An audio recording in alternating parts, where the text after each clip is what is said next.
सावन में शिव शंकर धारी करा सेवना ध्यान लगाय जय हो भोलेनाथ री।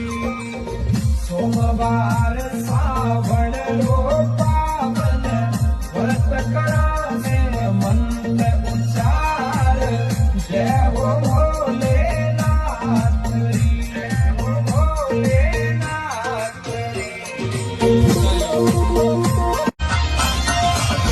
सावन में शिव शंकर धारी करा सेवना,